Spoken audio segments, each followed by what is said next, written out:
आपकी Shweta ma'am MS academy secondary school Ajmer से। बच्चों क्लास 9th RBSE बोर्ड का हमारा साइंस चल रहा है जिसमें हम स्टडी कर रहे हैं चैप्टर 5 है हमारा सेल, और सेल में पार्ट 7 हमने कल स्टडी कर लिया था। आज बच्चों हम पढ़ेंगे पार्ट 8 जिसमें हमारा आज का टॉपिक है function of plasma membrane, kinds of permeability and transportation of materials across cell membrane. बच्चों फंक्शन ऑफ प्लाज्मा मेम्ब्रेन से हम स्टार्ट करेंगे। क्योंकि कल हमने पार्ट 7 में देखा था कि प्लाज्मा मेम्ब्रेन या सेल मेम्ब्रेन या प्लाज्मा लेमा, इसका स्ट्रक्चर कैसा होता है इसके बारे में हमने कल स्टडी कर लिया था। तो आज हम देखेंगे इसका फंक्शन। ठीक है, तो विदाउट वेस्टिंग टाइम चलिए स्टार्ट करते हैं। Function of plasma membrane. Plasma membrane जो है ये काम क्या करती है? तो प्लाज्मा मेम्ब्रेन का फर्स्ट काम होता है प्रोटेक्टिव मैकेनिकल बैरियर, यानी कि प्रोटेक्टिव मैकेनिकल बैरियर के फॉर्म में ये काम करता है। बच्चों एक बार शुरू करने से पहले मैं वापस आपको बताती हूँ कि जब भी हम ये स्टडी कर रहे हैं तो बच्चों आप अपनी 9th की साइंस की बुक, RBSE बोर्ड की 9th की साइंस की बुक सामने ओपन करके रख लें, पेज नंबर 82। तो सामने जब आपकी बुक रहेगा तो आपको काफी हेल्प होगा स्टडी करने में। ओके, तो आप जब बुक में देखेंगे तो उसमें फर्स्ट पॉइंट आपका दिया गया है प्रोटेक्टिव मैकेनिकल बैरियर, यानी कि जो प्लाज्मा मेम्ब्रेन होती है वो एक प्रोटेक्टिव मैकेनिकल बैरियर के फॉर्म में काम करता है। ओके, कैसे? क्योंकि प्लाज्मा मेम्ब्रेन क्या कर रहा है, ये एक पूरा कवरिंग है ना। सेल की जो कवरिंग होती है वो है प्लाज्मा मेम्ब्रेन। तो प्लाज्मा मेम्ब्रेन जब कवरिंग है तो इस जाहिर सी बात है कि ये प्रोटेक्शन का काम करेगा, यानी कि सेल के अंदर जितनी चीजें हैं उन सब को ये सुरक्षा देने का काम करती है। ठीक है, हम किसी भी चीज को, दूध है उसको हम पैकेट में रखे हैं, इसका मतलब क्या है कि उसको हम बाहर के इन्वायरमेंट से उसको हम प्रोटेक्ट कर रहे हैं ना। अंदर जो मिल्क है वो सुरक्षित रहेगा बाहर के इन्वायरमेंट से, यानी कि चीजों को जब कवर किया जाता है तो इसका मतलब कि अंदर की जो चीजें हैं वो प्रोटेक्ट रहेंगी और प्रोटेक्शन का काम रहता है इनका। ओके, और ये है क्या हमारा सेल मेम्ब्रेन। तो सेल मेम्ब्रेन या प्लाज्मा मेम्ब्रेन का फर्स्ट काम होता है कि ये प्रोटेक्टिव मैकेनिकल बैरियर के फॉर्म में काम करता है। सेकंड है शेप। जब प्लाज्मा मेम्ब्रेन जो होता है ये जब इस तरीके से इसको कवर कर रहा है तो अलग अलग शेप में कवर करता है। जैसा कि हमको पता है कि सेल जो होते हैं वो डिफरेंट शेप में हम पाए जाते हैं। जैसे अपनी शरीर के, हम ह्यूमन बॉडी की बात करें तो ह्यूमन बॉडी में भी अलग अलग शेप के और अलग अलग साइज के सेल्स अवेलेबल होते हैं। ठीक है, वो उनको क्या काम करना है, उनके फंक्शन के अकॉर्डिंग, उनको काम क्या दिया गया है उसके अकॉर्डिंग उनको अपना शेप और साइज दोनों ही सेल का डिटरमाइन होता है। ठीक है, तो ये जो प्लाज्मा मेम्ब्रेन है वो क्या करता है, एक सेल को एक शेप भी देता है। ठीक है ना, तो प्रोटेक्शन के साथ साथ शेप देने का काम होता है प्लाज्मा मेम्ब्रेन का। नेक्स्ट होता है परमिएबिलिटी। अब प्लाज्मा मेम्ब्रेन, जैसा कि हमने कल स्टडी किया था कि ये जो प्लाज्मा मेम्ब्रेन होता है ये सेलेक्टिव परमिएबल होता है। ठीक है, किस प्रकार का ये मेम्ब्रेन है? ये मेम्ब्रेन है बच्चों सेलेक्टिव परमिएबल मेम्ब्रेन।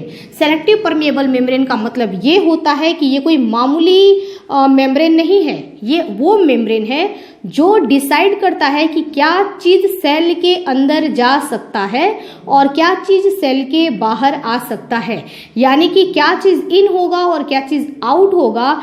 ऐसा नहीं कि कुछ भी अंदर चला जाएगा और कुछ भी बाहर आ जाएगा, बिल्कुल नहीं। ये एक विशेष प्रकार का, एक खास, ये जो स्पेशल टाइप का ये मेम्ब्रेन होता है जो कि सेलेक्ट करके चीजों को अंदर जाने देता है और सेलेक्ट करके ही चीजों को बाहर आने देता है, इसलिए इसको हम सेलेक्टिव परमिएबल मेम्ब्रेन कहते हैं। तो ये भी एक बहुत ही, मतलब पूरा एक तरीके से कहा जाए तो ये एक गेट का काम करता है कि क्या चीज अंदर आएगा क्या चीज बाहर जाएगा, किसके लिए गेट खुलेगा और किसके लिए गेट बंद है। ठीक है, तो नेक्स्ट काम है परमिएबिलिटी का। अगला है रिकॉग्निशन, है ना। रिकॉग्नाइजेशन का मतलब होता है, आप देखेंगे कि ये सेल जो होता है ये पहचान करता है। देखिए परमिएबिलिटी यानी कि कोई भी चीज अंदर जाने से पहले उसकी पहचान की जाती है कि ये किस प्रकार का चीज क्या है, ये है ना, जिसको हम अंदर जाने दें। ठीक है, तो यानी कि ये रिकॉग्नाइजेशन एक पहचान का काम करता है। सेल जो होता है, जैसे आप देख रहे हैं इस टाइम कोरोना के टाइम क्या कहा जा रहा है कि हमारी एंटीबॉडीज यानी कि WBCS क्या है, एक सेल है।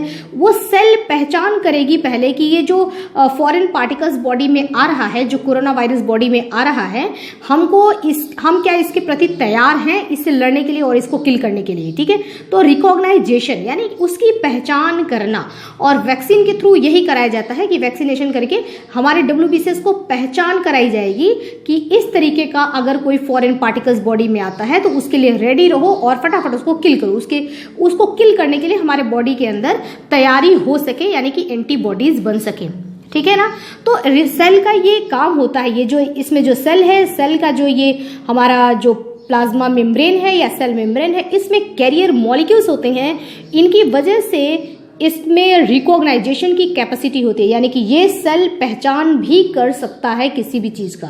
ओके, नेक्स्ट है स्पेशलाइजेशन, है ना। स्पेशलाइजेशन का मतलब होता है कि बहुत सारी जगह पर ये प्लाज्मा मेम्ब्रेन अपने शेप को चेंज करता है, ठीक है। कुछ खास सेल में कुछ खास फंक्शन जहां करना हो तो अपने शेप को ये क्या करता है, चेंज करता है, ठीक है ना। इसी को हम बोलते हैं स्पेशलाइजेशन। फॉर एग्जाम्पल अगर हम बात करते हैं स्मॉल इंटेस्टाइन में, तो स्मॉल इंटेस्टाइन में जैसा कि आपको पता है कि फूड मटेरियल के डाइजेशन होने के बाद, है ना, डाइजेशन जब हो जाता है फूड मटेरियल का, तो वहां पर क्या होता है कि इस तरीके का एब्जॉर्प्शन प्रोसेस होता है, यानी कि फूड मटेरियल को डाइजेस्ट फूड मटेरियल को एब्जॉर्ब करने के लिए इस तरीके का फिंगर लाइक स्ट्रक्चर होता है, इस तरीके के, ठीक है, जिसमें सरफेस एरिया बढ़ाने के लिए, क्योंकि अब फूड मटेरियल डाइजेस्ट हो चुका है, ज्यादा से ज्यादा मटेरियल को एब्जॉर्ब किया जा सके, यानी कि उसको अंदर ब्लड में लिया जा सके, ठीक है, एब्जॉर्ब किया जा सके। एब्जॉर्प्शन का मतलब यही होता है कि अच्छे मटेरियल को, जो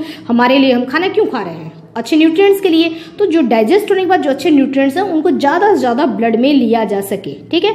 तो ज्यादा से ज्यादा लेने के लिए सरफेस एरिया बढ़ाने की जरूरत होती है कि कम जगह में और ज्यादा एरिया हो जाए, ताकि ज्यादा जगह से एब्जॉर्प्शन का काम हो सके। यहाँ से भी है, यहाँ से भी, यहाँ से भी है ना, सब जगह से एब्जॉर्प्शन का काम होगा।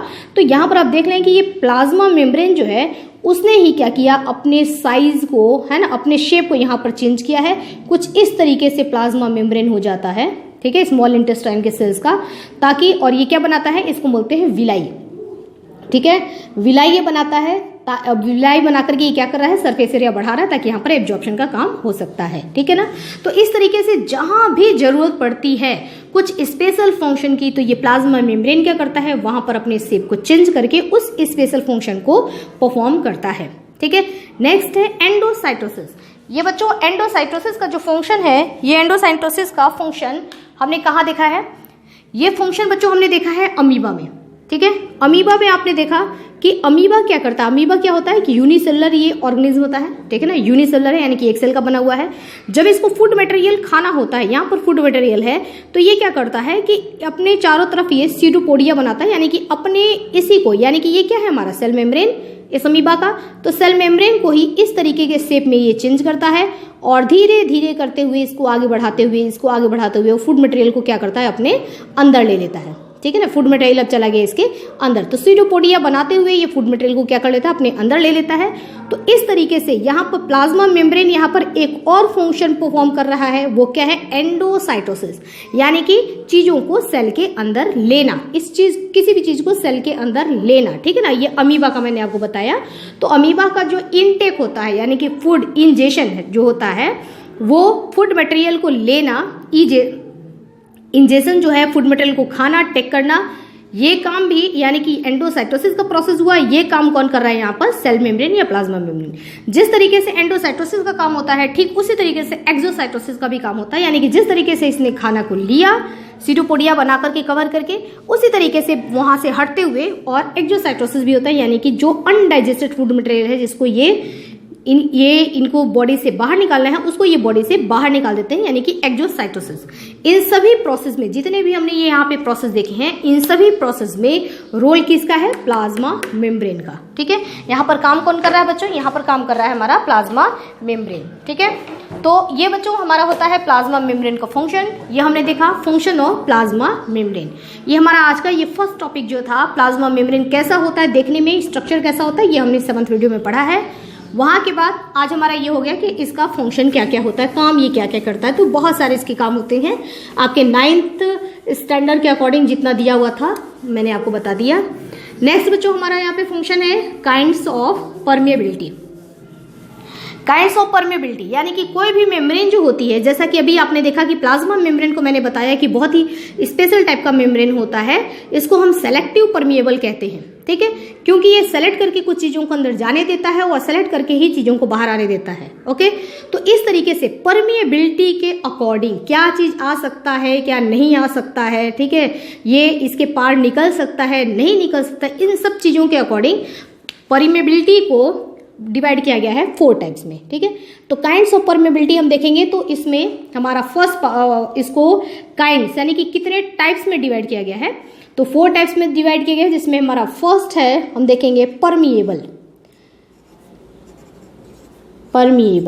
ठीक है। फर्स्ट हमारा जो मेम्ब्रेन होता है वो होता है परमिएबल मेम्ब्रेन।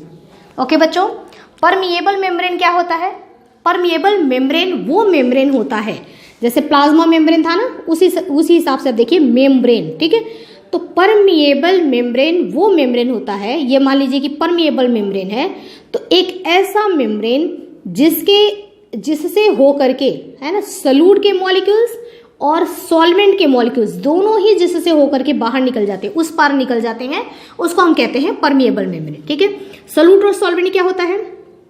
ये हमने पानी लिया, ठीक है, और इसमें वाटर लेने के बाद जो वाटर हमने लिया है इसको हम बोलते हैं सॉल्वेंट। ओके बच्चों, सॉल्वेंट, इसको हम बोलते हैं सॉल्वेंट। और जो हम इसमें चीनी डालते हैं, अगर हमने इसमें 1 स्पून शुगर डाल दिया, ठीक है, इसमें हम चीनी के जो मॉलिक्यूल्स ये डाल रहे हैं, ठीक है, इसको हम बोलते हैं सॉल्यूट, है ना। तो सॉल्यूट और सॉल्वेंट यानी कि चीनी, सॉल्यूट मतलब चीनी, ठीक है, ये हो गया हमारा शुगर, चीनी, और सॉल्वेंट का मतलब हो गया पानी, ठीक है। तो चीनी और पानी दोनों को जब हम मिक्सअप करेंगे, इसको स्टर करेंगे, मिक्सअप करेंगे, तो जो यहाँ पर बन के तैयार हुआ उसको बच्चों हम बोलेंगे सोल्यूशन, ठीक है ना। तो सोल्यूशन का मतलब हो गया दोनों का मिक्सचर। सोल्यूशन को हम हिंदी में बोलते हैं विलयन, ठीक है। तो जो हमारा सोल्यूशन तैयार हुआ ये सॉल्यूट और सॉल्वेंट के मिक्सअप होने से बना हुआ है, ठीक है। अब यहाँ पर परमिएबल मेम्ब्रेन जब हम डेफिनेशन देंगे तो हम सॉल्यूट और सॉल्वेंट के फॉर्म में देते हैं। तो परमिएबल मेम्ब्रेन क्या हो जाएगा? एक ऐसा मेम्ब्रेन जिससे होकर के, ये मान लीजिए कि ये सॉल्यूट के मॉलिक्यूल्स हैं और ये सॉल्वेंट के मॉलिक्यूल्स हैं, ठीक है ना, सॉल्यूट और सॉल्वेंट, ठीक है, सॉल्यूट और सॉल्वेंट, ऐसा मेम्ब्रेन जिससे होकर के सॉल्यूट के मॉलिक्यूल्स और सॉल्वेंट के मॉलिक्यूल्स दोनों ही बहुत आसानी से निकल जाते हैं, यानी कि दोनों के लिए परमिएबल है। ये परमिशन देता है ये मेम्ब्रेन दोनों को ही, किसको? सॉल्यूट को भी परमिशन दे रहा है और सॉल्वेंट को भी ये परमिशन दे रहा है कि तुम इसमें से होकर के निकल सकते हो। तो ऐसा मेम्ब्रेन जिससे होकर के सॉल्यूट और सॉल्वेंट दोनों के मॉलिक्यूल्स जिससे होकर पार निकल सकते हैं उसको हम बोलते हैं परमिएबल मेम्ब्रेन, ठीक है बच्चों। तो ये हो गया परमिएबल मेम्ब्रेन। इसी तरीके से हमारा काइंड्स में हमने फर्स्ट देखा काइंड ऑफ परमिएबिलिटी का, परमिएबल मेम्ब्रेन। परमिएबल मेम्ब्रेन में आप देखिए, जैसे कोई कपड़ा ले लीजिए, कोई दुपट्टा ले लीजिए, ठीक है ना, उस दुपट्टे में से अगर आप शरबत डालते हैं, जो सोल्यूशन हमारा बना, ये क्या बना? शरबत बना, चीनी और पानी का घोल शरबत। जो ये शरबत बना है इसको अगर हम दुपट्टे में डालते हैं तो क्या होता है? पूरा का पूरा शरबत दुपट्टे से बाहर आ जाता है। तो हम दुपट्टे को कह सकते हैं कि वो क्या है? परमिएबल मेम्ब्रेन है, यानी कि दोनों को ही ये परमिशन देता है बाहर निकलने का, ठीक है। अब हम आते हैं सेकेंड पॉइंट पर। सेकेंड है हमारा impermeable. Impermeable membrane. Impermeable membrane क्या होता है बच्चों? ऐसा मेम्ब्रेन जो कि सॉल्यूट और सॉल्वेंट, सॉल्यूट हो गया या फिर सॉल्वेंट हो गया, दोनों ही मॉलिक्यूल्स को ये मेम्ब्रेन बाहर जाने की परमिशन नहीं देता। जैसे कि मैं आपको एक ऐसे एग्जाम्पल बता रही हूँ, जैसे पॉलीथीन, हमने एक पॉलीथीन ले लिया, उस पॉलीथीन में अगर हम शरबत रखते हैं तो उसमें से, यानी कि चीनी और पानी का सोल्यूशन रखते हैं, तो चीनी और पानी दोनों ही उसमें से होकर के बाहर नहीं निकलता है, यानी कि एक पॉलीथीन क्या हुआ? इम्परमिएबल मेम्ब्रेन का काम करेगा, ठीक है। तो बच्चों हमने देखा, फर्स्ट हमने देखा परमिएबल, सेकेंड हो गया हमारा इम्परमिएबल, और थर्ड इसका टाइप है सेमी परमिएबल मेम्ब्रेन, ठीक है ना। काइंड्स ऑफ परमिएबिलिटी में हम लोग थर्ड देखेंगे सेमी परमिएबल मेम्ब्रेन, ठीक है बच्चों। सेमी परमिएबल मेम्ब्रेन क्या होता है? ऐसा मेम्ब्रेन, ठीक है ना, ये एक मेम्ब्रेन है, ऐसा मेम्ब्रेन जिसमें से होकर के सॉल्वेंट के मॉलिक्यूल्स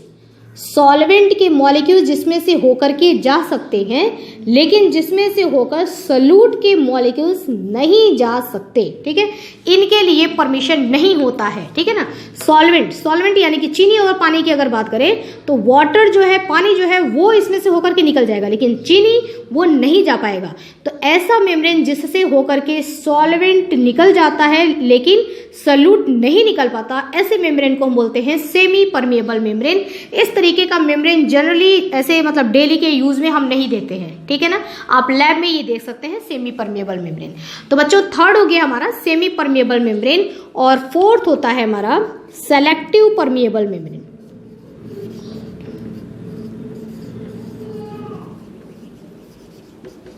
सेलेक्टिव परमेबल मेम्ब्रेन। बच्चों सेलेक्टिव परमेबल मेम्ब्रेन क्या होता है? ऐसा मेम्ब्रेन जिसमें से होकर के, ठीक है ना, देखिए इन दोनों में सेम ही है लगभग, ठीक है ना, दोनों को आप एक ही कह सकते हैं, लेकिन मॉडर्न अभी कॉन्सेप्ट में दोनों को अलग अलग कर दिया गया है। सेमी परमेबल में आपने पढ़ा कि सॉल्वेंट के मॉलिक्यूल्स जा सकते हैं, इनके लिए परमिशन होता है, उधर निकल सकते हैं, लेकिन सॉल्यूट के मॉलिक्यूल्स नहीं जा सकते। सेलेक्टिव परमेबल में भी यही है कि सॉल्वेंट के मॉलिक्यूल्स जो होते हैं ये इसमें से होकर के निकल सकते हैं, लेकिन सॉल्यूट के मॉलिक्यूल्स जो हैं ये कंप्लीटली इसमें है कि नहीं निकल सकते, और इसमें है कि सेलेक्ट करके कुछ सॉल्यूट के मॉलिक्यूल्स सेलेक्ट करके, यानी कि जिनको हम देख रहे हैं कि ये फायदेमंद चीज है, इसको जाना चाहिए उधर, ठीक है ना, ये इसको हमको परमिशन देना चाहिए इन, यानी कि बाहर निकलने के लिए, या ये हमारे लिए बहुत खराब हार्मफुल है, इसको हमको परमिशन देना चाहिए बाहर निकलने के लिए।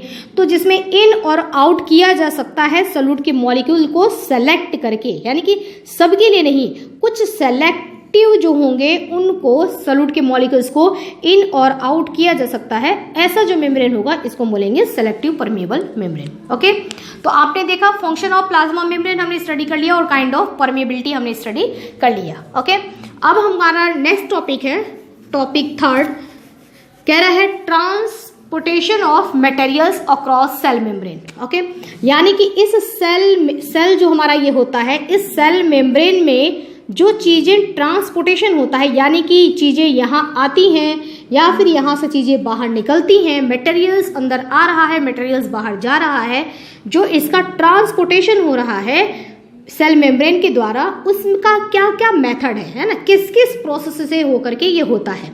ठीक है, इसमें हम पढ़ेंगे हमारा जो ये ट्रांसपोर्टेशन होता है सेल में चीजों का आना जाना, ये 2 टाइप्स का होता है। ठीक है, पहला होता है एक्टिव ट्रांसपोर्टेशन और दूसरा होता है हमारा पैसिव ट्रांसपोर्टेशन। ठीक है, एक्टिव ट्रांसपोर्टेशन और पैसिव ट्रांसपोर्टेशन।